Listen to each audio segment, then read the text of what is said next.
Howie Lindsey, welcome to Tuscaloosa, Alabama. I hope you're doing well. I'm doing very well. I'm looking forward to the game coming up this fall. Hey, there's no doubt. I mean, down here, we've been counting down 236 days. Now, part of this is because we have a great sponsor in Alabama Credit Union, but 236 days, and now we're only down to 52. So we're excited about the game down in Orlando. Absolutely.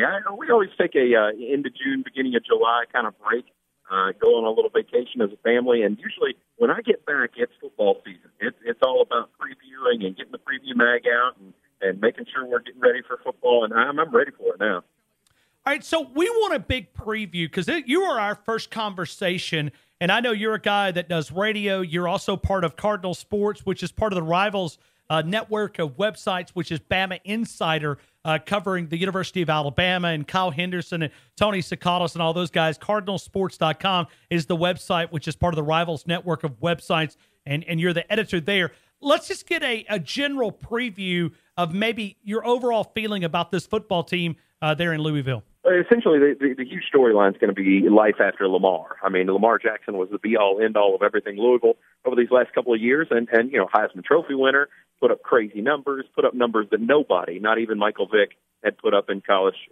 football. And so I think that's the biggest question mark, and that question mark is honestly so big that none of the other actual questions, there are other question marks, but none of the other question marks can get any kind of time because everybody is talking about what do you do without Lamar Jackson.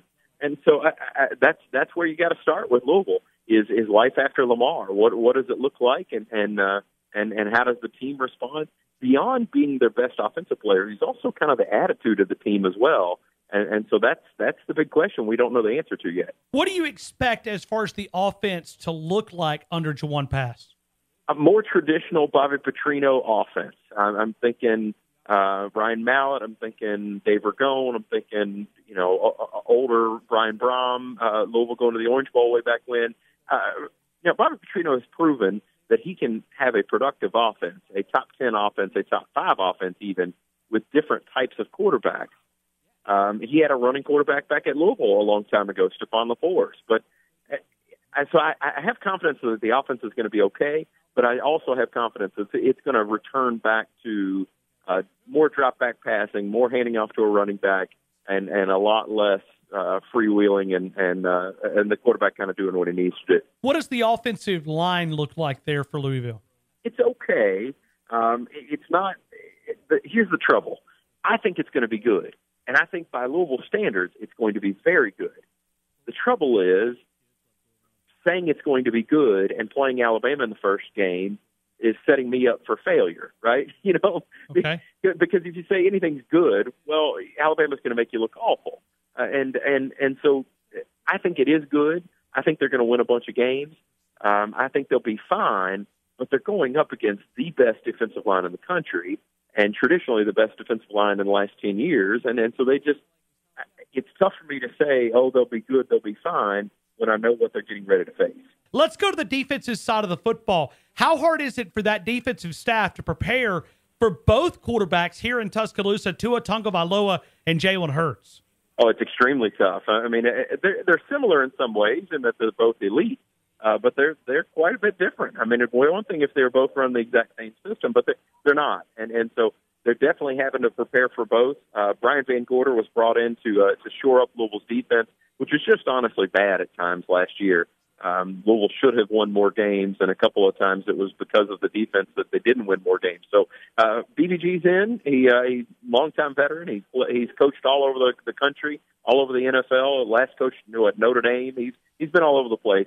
He's trying to install that system, and I think if Alabama were game 3, I'd feel a lot better. But essentially, you got to get everything installed and then go up against Alabama in game 1. Where's the strength and where's the weakness on the defensive side of the football? It's a great question. I would think that the linebackers would be a strength. I would think that the defensive line would be a strength, but I also don't know how they're going to use them. And so far, in talking with the defensive staff, they've said things like, "Oh, we're going to be multiple, and we're going to show different fronts, and we're going to play to our strengths." Those are all fine, well, and good, but it's not a lot of detail. And so, frankly, we don't know. I think they've got good linebackers. I think they've got good defensive linemen. but how they're used, I don't know if we know yet. You know, I just heard you say something, and I automatically became jealous. I mean, like I just broke a 10 commandment just then because you said we were talking to the defensive staff and how they're going to prepare.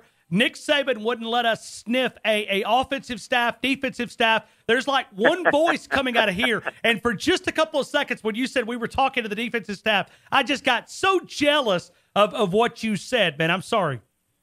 No, you're fine. You're fine. Well, you know, it could be worse. We could be like Air Force. Do you see that mess where they're not even saying who the actual defensive coordinator is? Oh, my heavens. Wow. No, I did miss that. Keeping that a mystery. All right, so when you look at it, and this will be the final question, we're talking to Howie Lindsey, a radio guy there in the Kentucky area, Louisville, 790 KRD. We're looking at a spread out in Vegas right now, and you can find it in a lot of different places, but it's between 25.5 and 29. You think that's a fair number? I don't. I think that's insulting. I think the Louisville players think it's insulting.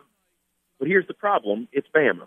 You know, and so would it surprise me if the final score is that big? No.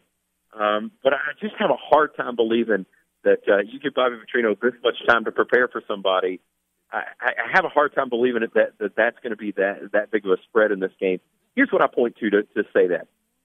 You know, Louisville these past 3-4 years now has played Clemson really well.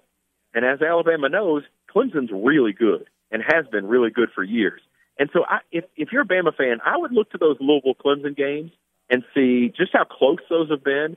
Louisville was within a yard of converting a first down and possibly winning a game at Clemson. What was that, 2 years ago? They've been within a drive of beating Clemson before back in Louisville. It's been fairly close games. And so I don't think Louisville's going to get run off the field. But here's the thing. Vegas, they build those casinos for a reason. So I don't want to completely poo-poo the idea, but I can tell you this: the Louisville players view that as an insult. Howie, thank you again for jumping on for a couple of minutes. But sorry about the little hiccup there, and appreciate you being patient with us and getting through a little bit of a rough start there. But I appreciate you. Thank you again for being a part of the conversation. Absolutely, I'd love to catch up with you, and if not, we'll see you in Orlando.